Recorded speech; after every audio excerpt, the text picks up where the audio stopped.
Welcome to the Sanity Project podcast, where you can awaken your mind to clarity and success even in today's life challenges. We're here to provide insights and solutions that will help you live a sane, healthy, and prosperous life. Here's your host, Joanne Victoria. Hello, everybody. This is Joanne Victoria with another amazing episode of the Sanity Project podcast. You are here to discover a life of clarity, confidence, sanity, and entrepreneurial success. Welcome to the show. Today's guest, Dr. William Attaway, is a profound leadership and executive coach for Catalytic Leadership, a company he founded to help leaders to intentionally, and that's in uppercase, people, grow and thrive. He has served in local church ministry for nearly 25 years and is currently the lead pastor of Southview Community Church, a church in Herndon, Virginia, which is near Washington, D.C., where he has served since 2004. Now, some of you may be going, what is she doing with a minister on the show? Well, William is not the first one, and he won't be the last one that I've had, a minister that I've had on the show. Pastor, however he chooses to define himself, because the job that ministers and pastors have about creating leadership within their community is vast and difficult. So he is here to tell us how he helps leaders intentionally grow and thrive by adopting the catalytic leadership principles he teaches in his book, Catalytic Leadership. Welcome to the show, Dr. William Attaway. Joanne, thank you so much for having me. It's just an honor to be here. Thank you so much for being here. This is good for me as well. I have a few ministers, and I'll intersperse minister, pastor, whatever the word is, along the way. And because I think entrepreneurs need to know that the principles are similar. There are some that are different, and that's fine. We're going to learn about them today. But for the most part, they're similar in their definition. And this is important to know that, you're real people too. That's right. Well, people don't get it. I want leadership icons to stand up and talk, and you are one of them. And I know that the audience is going to go, why a minister? Why not? I mean, seriously, why not?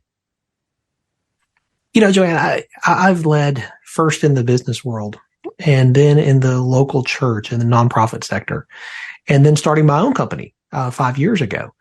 And I got to tell you, there are leadership principles that are transferable no matter your context. They apply no matter where you are. And coaching leaders now for 20 plus years in so many different contexts. I mean, here in the DC area, government contractors, military, educators, small business owners, C-suite leaders. Again, I find these leadership principles are transferable. The question is, will we be teachable? Will we have a learning posture and receive the principles, even if they come from somebody that, may not be exactly like us? That's the question. And if we will have that posture, what I believe so strongly is that you and I can learn from anybody. Sometimes we may learn what not to do, but that can be incredibly valuable. We have to learn to eat the fish and leave the bones. Thank you. That is so appropriate, because I try to come up with a saying that is going to work with everybody coming on board. And I know that I'm trying to think of the most recent other pastor I've had. Anyway, and it's just, when I saw the words catalytic leadership, you're talking about an agent of change, and that's what I'm all about with people, getting them to change their way of thinking.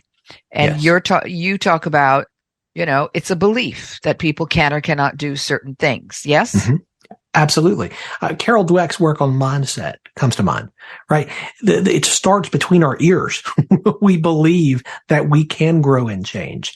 And if you do, then you will. And if you don't, guess what? You won't. Yeah, most people say, and if you talk to most people, and I haven't, but certainly a cross-section of people, that you can't change. And I don't believe that. No, I believe that you absolutely can. Absolutely, you can change if you choose to do so. Yes, it's the desire. Mm-hmm.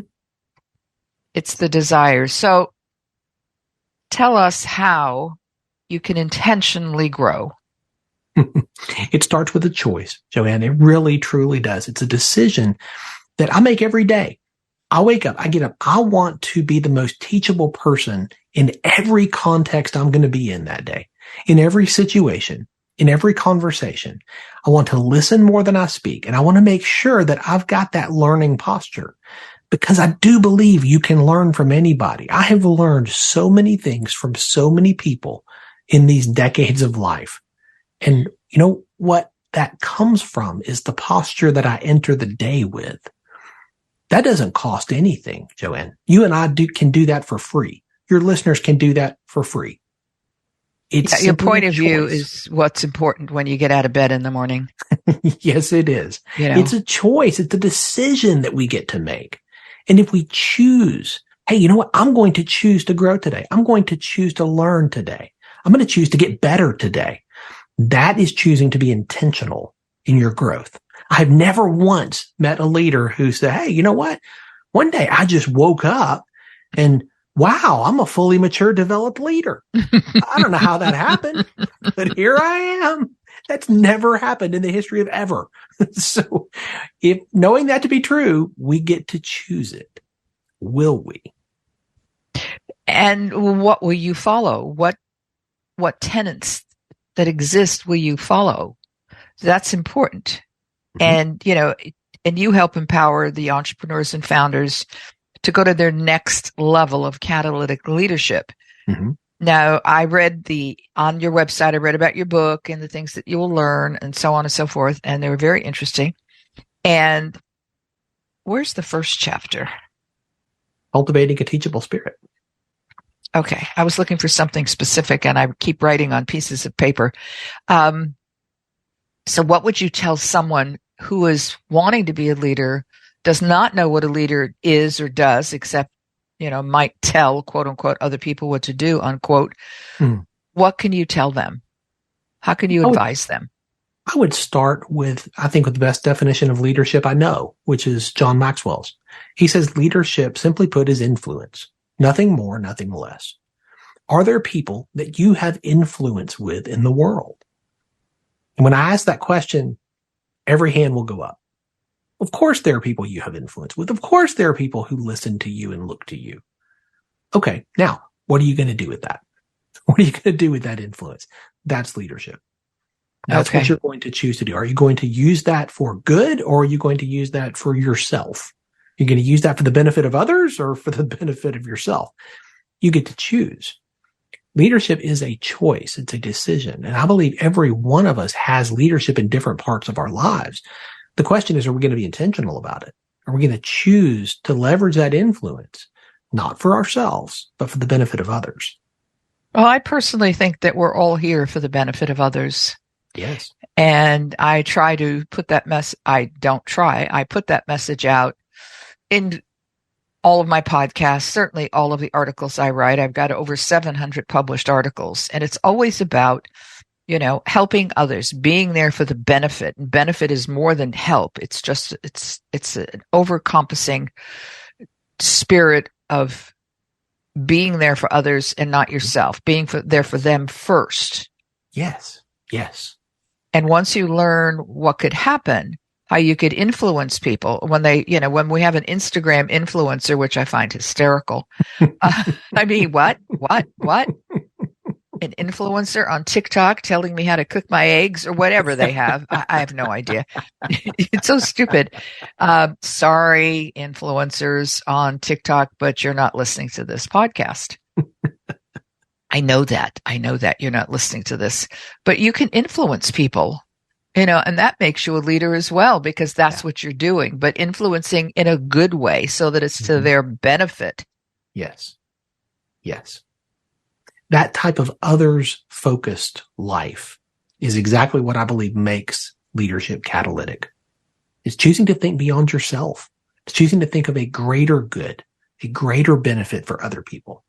It's learning to lead when you see other people not as cogs in a machine, but as actual 3D human beings who have hopes and dreams of their own. Leadership is not sitting in the corner office sending out memos telling everybody what to do. That's not leadership. That's something else. Leadership is when I invest into my direct reports because I want to see them grow and thrive, not just at work, but in all parts of their lives. It's where I invest in them and help them take steps toward the goals and dreams that are in their hearts because I want to see them grow and thrive. That's a choice. It's a decision. And that's what makes leadership truly catalytic. Well, I noticed on your podcast that you have names of guests, and that's, normal. Mm-hmm. And I've noticed on somebody else's podcast that he has names of guests. Of all of these names, there was only one person that I have had a relationship with. She was a podcast guest of mine. And there are so many people out there who are capable of helping you in your infinitesimal way of searching to be a leader or searching to be something. Mm-hmm. Everybody's got their perspective on it. And it's that perspective that helps, because if you say, I want X about leadership, okay, go to the first one. Don't like that. Go to the second one. Oh, that's interesting. Go to the third one. Oh, that's getting better. And then you'll hit Dr. William Attaway, and he's got catalytic leadership. I think that there's so many people searching and so many people teaching today. Yeah. And, if people would pay attention to people like yourself who come along, who give them a way to learn to be a leader in the step-by-step process. I guess you have a 12-step process? There are 12 keys, and I pulled those. Those are the chapters of the book. I pulled those because those are the threads of the common threads that I've seen throughout the leaders that I have coached for the last 20 plus years. No matter their context, no matter their field, these are the threads that really touch every one of them, the conversations that I have over and over again with coaching clients. This is important for people to see because there's a consistency, a huge consistency in what people desire or think they should desire. And I think most of what they should desire is certainly coming from your book and the 12 keys. Because I read the entire page and I resonated with several of the sentences you wrote, which I think it's a good thing. And that means that people have a way of becoming an agent of change just by reading your book and, of course, listening to your podcast. My hope is that the content that we do produce is helpful. That it helps people to think about things a different way, to form and change their mindset so that they do approach every day with a teachable spirit, with a more humble heart and a learning posture, understanding they can learn from anybody. The guests that I have on the show, I try to highlight what we can learn from them, no matter where we are. Entrepreneurs and founders typically started a business because they're really good at something. They're good at creating a product or doing a service or whatever. They're really good at that. And their companies will grow. And over time, in order to scale, they have to hire other people to help them fulfill. Well, at some point, they look around and they realize that they now have a team of people who are looking to them to lead. Mm-hmm. And so many entrepreneurs and founders say, wait a minute, I didn't sign up for that. I signed up to do this product or do this service. Leading. And there is this sense, I think, in the entrepreneurial space that I don't want to be a boss. I don't want to be a part of the system that I left in order to go start my own thing. I understand that. That being said, you have to learn to lead effectively. And in order to do that, you have to be intentional. And that's where I think these keys are helpful because they are specific things that you can work on, specific things that we focus on through coaching, through accountability, through conversation, that will help you to move the needle, so to speak, from where you are to where you want to be. So how do you help people that cannot see what is holding them back? I heard once, many years ago now, there was a study done that said the average leader has 3.4 blind spots. And it's always stuck with me. 3.4 blind spots. You know the funny thing about a blind spot, Joanne? No. You don't know you have it. Oh. And the only way to discover what your blind spot is if someone around you cares enough about you and your success to ask you the questions to help you see it. And that's what I get where to you do. come in. That's what I get to do. I get to invest in leaders and help them by asking them questions that maybe nobody else is going to ask them, because I want to see them succeed. I want to see them grow and thrive. They can. So often they just need to identify and learn to compensate for their blind spots. Okay. So I am here and you say I have a blind spot about X, and you're telling me what my blind spot is, and I don't agree with you. How do you handle that? Let's say we're talking and you say, I can't get past this point in my business. It's grown to this point, but I can't seem to get beyond this point. And I just can't seem to get there. It seems like everything I try fails and I can't seem to get there. And I don't even know if it's worth it. And you just start to circle that particular drain. Okay. Right. So I'm going to ask you, I'm going to say, okay, so help me understand, where are you trying to go? And what I'm trying to do is build clarity here. I want you to see clearly where it is you're aiming. You're never going to hit the center of the bullseye if you don't aim. So you have to understand where you're aiming. So often that's a key question, right? People don't often have the sufficient level of clarity that they need. So in driving down clarity, we're going to get there. But then once we have that, say, I want to get to this level. I want to see this level of success. I want to see this level of income, et cetera, et cetera. Okay, great. What are you doing to get from where you are to where you want to be? Well, I'm doing this. Great. Now, how many of those things are income producing activities? Meaning, how many of those are sales calls? How many of those are lead generation? How many of those are opportunities to reach out and connect with new potential clients? Well, I've got to get my website right. Well, I've got to get the marketing material. I've got to make sure I have this right. And so often what I find, particularly with newer entrepreneurs, is that they're spending a whole lot of time being busy, doing a lot of good things. They're just not the most important things. Mm-hmm. And so I'll advise them to keep a log for a week or two. I want you to see how much of your time you're spending on income producing activities and how much of your time you're spending on other things. Often that is very illuminating. Now, there'll be times when a client will say something like, they just can't get there. They just can't see it. They just can't get past where they are. Great. Okay, let's circle around that for a little bit. And I'll start asking questions around what success looks like for them, but really, why is that success for them? Why does that matter? And I'm trying to drive into their why. Once they understand their why, that's going to illuminate a whole lot of their life. But most people have never stopped to really identify it and paint that picture with broad strokes and bright colors. I want to help them do that. Because if you understand your why, that's going to help you make forward progress. And you would help so many people if you did that. Well, my goal is to help one leader at a time. I believe that when you help a leader, you don't just help that one person. You help every client or customer they are ever going to serve. You help every member of their team. If they're married, you help their spouse. If they have kids, you get to help their kids, all by helping that one leader. That's certainly commendable.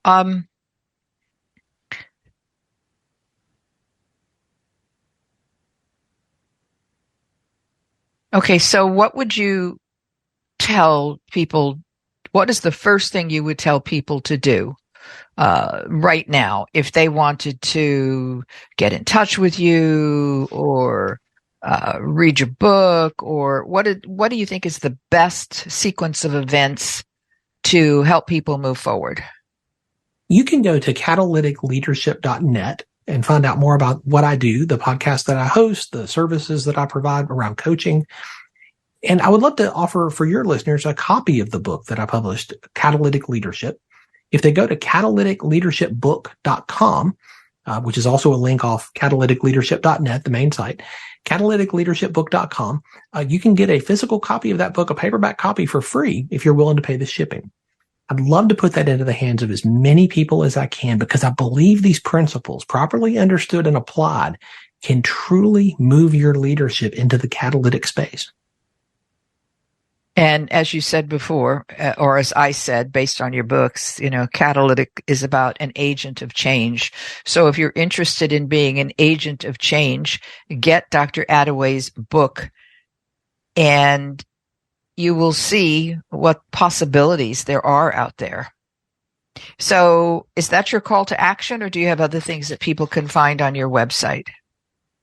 If you go to the website, you can find a newsletter that I put out every week now. You can find the books that I'm currently reading in that. You can find the quotes that are really touching me, inspiring me, challenging me, and stories and things that I'll write to help people understand leadership principles and challenge them to take their next step. Well, I think the idea of a newsletter is great, especially if you're talking about the books that you're reading, because people always want to know what somebody else is reading. How did they get where they are today? Absolutely. I think part of being catalytic is continuing to learn and grow, and you never stop. You never stop growing. Well, I want to thank you for being here today, Dr. Attaway. This has been amazing. Great insight to catalyticleadershipbook.com and great insight to you as well. I want to thank you, Dr. William Attaway, for being here and for giving our listeners, our entrepreneurial small business owners, listeners, another way to look at their life and how they can become great leaders. Thank you so much. Joanne, thank you. It's been an honor to be here. Thank you. I hope you enjoyed this episode of the Sanity Project podcast. Please go to AskJoanneVictoria.com to listen to more podcasts. Check out Joanne's coaching programs and get a free copy of her report, 5 Steps to Achieve Life-Work Harmony. That's AskJoanneVictoria.com. Take care, and thanks for being here.